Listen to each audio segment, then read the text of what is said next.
দেখেছি ঢাকা শহরে যত মেয়ে পার্কে প্রেম করে বেড়ায় তার 80% মেয়ে বোরকাওয়ালিরাই প্রেম করে বেড়ায়। হাতে মোজা পায়ে মোজা দেখলে মনে হবে यार ये लड़की तो अभी कभी जन्नत से भाग के दुनिया में आई है, कन्फर्म जन्नती है माशाअल्लाह।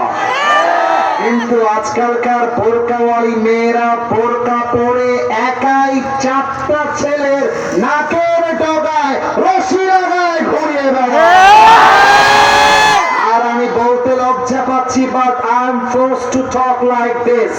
ऐसे तो मैं कहना नहीं चाहता था, लेकिन मैं मजबूर हूँ, मैं क्या करूँ। অনেক মেয়েদের আজকাল দিনদার ছেলে পছন্দ হয় না, বেশিরভাগ মেয়েদের আজকাল গাঞ্জাখোর বেশি পছন্দ হয়। অনেক মেয়ে আছে যদি বলো দাড়িওয়ালা বিয়ে করবো, বলবো যে গাঞ্জাখোর বিয়ে করবো, বলবে ইয়েস ইয়েস। তার মানে আজকালকার অনেক মেয়েদের রুচি এই লেভেলে এসেছে, যদি টাকা আর সরকারি চাকরি পায় পুরা টাকলা ভুড়িওয়ালার সাথে বিয়ে করতে।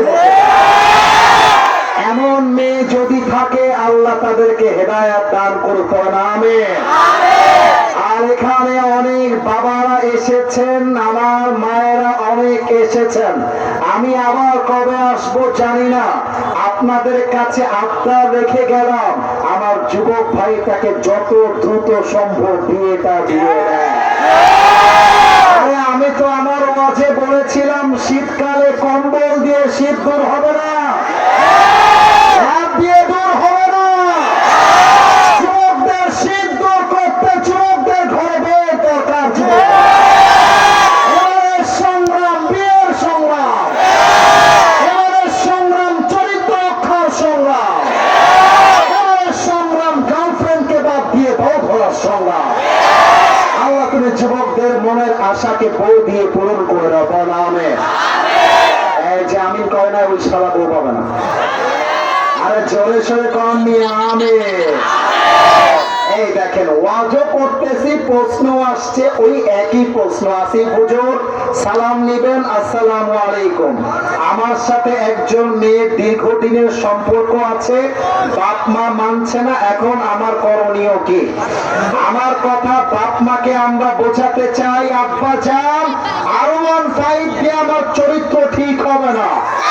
আমাকে যদি সফল করতে চাও 26 সালের শুরুতে আমাকে বিয়ে দিয়ে দাও। আর আমি মজা করে বলছি, এইটা সত্য, হয়তো মজা লাগছে, বাট বিশ্বাস রাখেন মাদক মুক্ত সমাজ করতে, ইফতিজিল মুক্ত সমাজ করতে বিয়ে ছাড়া দ্বিতীয় কোনো অপশন নেই।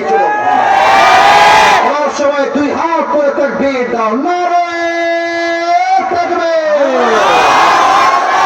এবার আমাকে একটা ডাক দেন, বামে 2 জন উঠতেছে, একটু ধরে রাখো ওদেরকে।